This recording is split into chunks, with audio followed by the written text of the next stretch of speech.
Hey Allison, this is Tom. How you doing?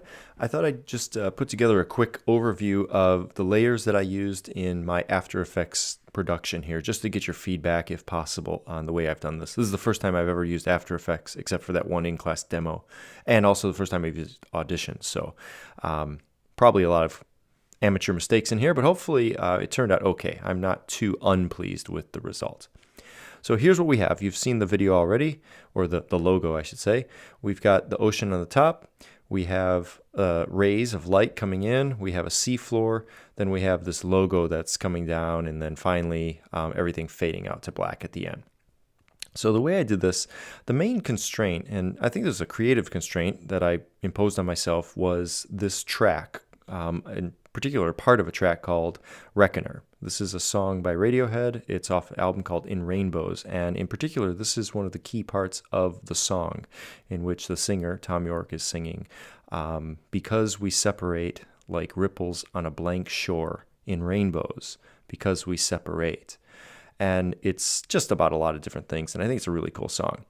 And so I've got one of the good things, and the reason I chose this song, because I've always had this sort of image of oceans on a blank shore and sort of floating down to death or separation, or who knows what's really going on here. Leave that up to everyone else's interpretation. But the song itself, I happen to have these stems, each of the individual tracks for each of the instruments. And I'll go to Audition right here. So I had the backing vocals, where you sing In Rainbows. Then I've got the bass stem, I've got percussion, I've got guitars. Then the lead vocal, which is the one I used, and also piano and strings, which are on the same stem, but I use them and they're pretty much together. So I didn't need to separate them out anyway. I wouldn't have needed it separated. So what I did was I went through here and figured out which parts I would like. I got to the key point here, which, well, play it for you here.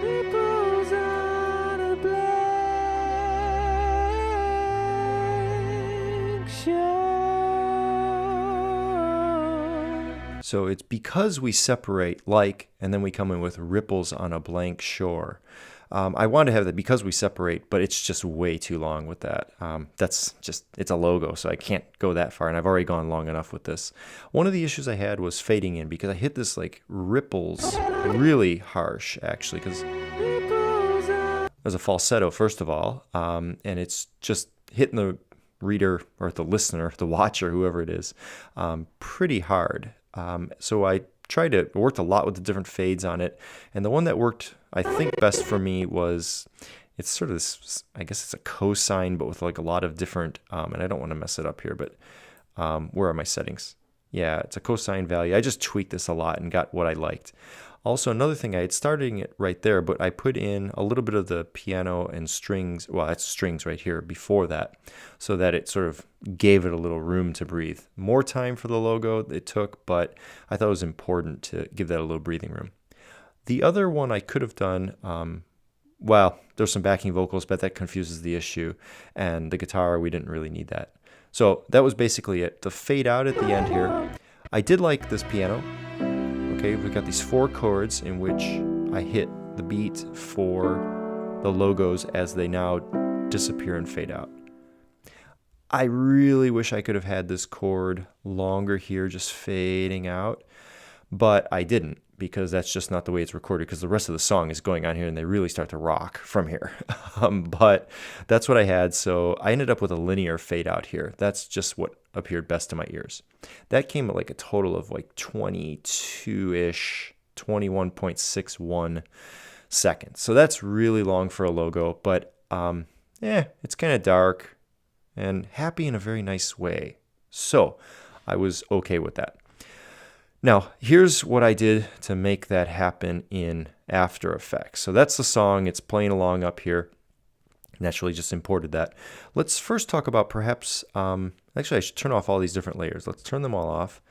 I've got a seafloor. I'll leave that one on. I've got the 2 logos, well, the 2 parts of the logo, which are animated separately. I've got masks fade out at the end, and then I've got light and the ocean. But the seafloor, I've got coming in right around here. And if you look at, well, where it comes in is not so interesting as what exactly the seafloor is. I'm curious, can you guess this effect? Yeah, it's this. I got this. There was this really cool demo about the Fractal Noise. What is it called? Effect in After Effects, and it's really, really cool. So you get like basically like a flat 2D shape, which I added here, a solid. I guess it's called, well, scene 1 I called it.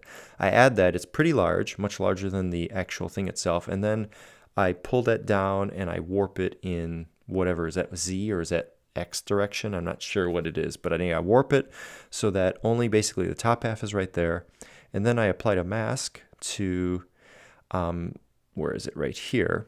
This mask makes it curved, so it looks like a seafloor, at least to me it does.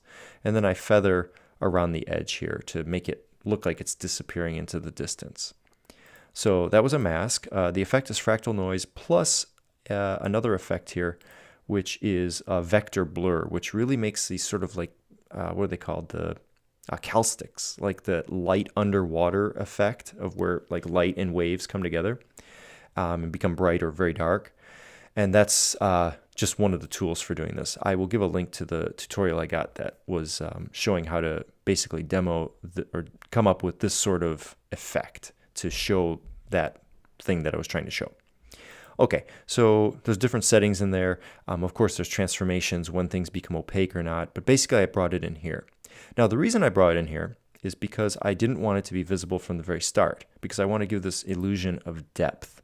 So if I show you this, okay, there's the ocean on top, and if I go out here, yeah, basically the ocean is visible from the top, and then the ocean also becomes more and more opaque as we go on, so we lose the ocean. The ocean, yeah, I played around with ways of doing this natively in After Effects, and nah, it just didn't look this cool. I ended up buying a plugin called Tsunami with a P, that's a silent P as in pneumonia, and this thing is just awesome. Oh, no, that's not it here. Where's seafloor? I'm in ocean right here, right?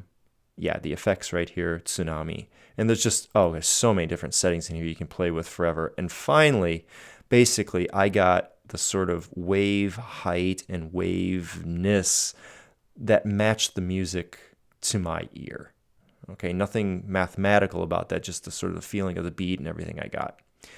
Okay, so that's that. Now, perhaps, well, I think one of the most interesting things was another effect I also got from the creators of that Tsunami effect called Red Giant. The effect is this. It's called Shine, which is I called it light here. So I've got Tsunami, and then inside here I've got Shine, which is basically this light coming in. And again, settings up like crazy. You can choose like crazy for this. And it just ended up this angle and this brightness and whatever. To me, right about here, this was fortuitous. I did not plan this, but it looks like a spotlight almost. So I'm going from regular sort of like light, and then I'm seeing the floor, and then finally I've got like a Hollywoodish sort of spotlight, which looked like a production company to me.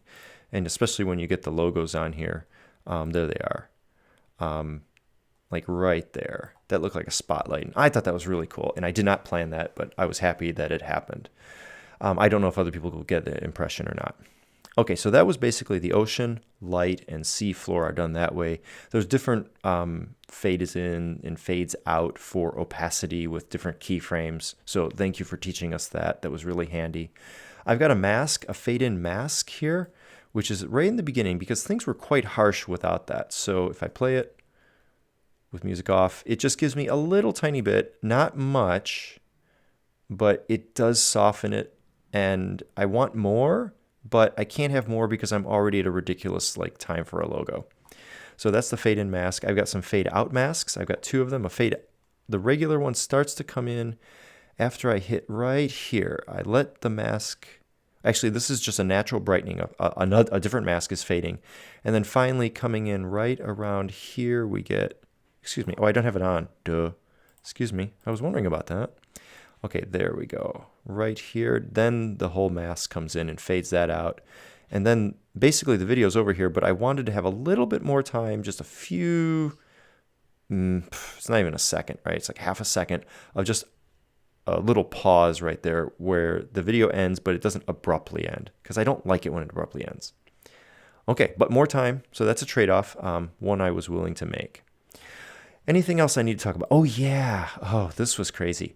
The font for this is also based on the Radiohead In Rainbows font, which is called, oh gosh, it's called Road Sign. That's right. And I just found that out by Googling it. I downloaded the font. It was available for free somewhere. I think it was free. At least I took it for free.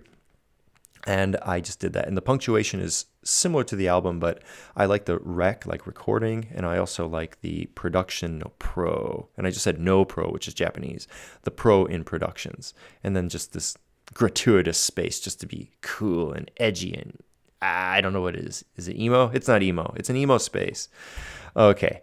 So yeah, that's pretty much it. One of the interesting things here to me was getting this to come in the way I wanted to come in. And let me play this with the sound too, because this, I like this. It comes in here. Okay, they're talking about ripples, right? And if you look right here, there's a wave right on top that is rolling, and then that's how I brought this in. It rolls off that wave right there, and then once it's off the wave, I apply an actual ripple effect to the text itself. Positioning this, I tried so many different things, but I wanted the ripples to be kind of like not so dramatic right here because it looks really silly if you really... Okay, so we get some ripples coming in here, right? You get more and more and more, and then finally blank shore, and he's stopping. He stops right here, and then it freezes, and then you hit it. Okay, so this was crazy, right? So it's rippling down, rippling down, rippling down. Right when he finishes shore, and I can't sing, it just freezes. And then boom, it hits the ground and it re-ripples. Or it picks up the ripple from basically the seafloor. And as you can obviously tell, I got the beat. I did a flash of brightness. I can't even think of what that was right now. It was a transformation for, oh no, glow. It was glow, that's right. I did a glow on this one. I did a couple glows on each beat. So basically, boom, and then a boom as that comes in, and then a double boom, boom. And then this fade out here, it becomes bright, and then boom out. Okay, so I've talked long enough, but that's basically my logo. Thanks.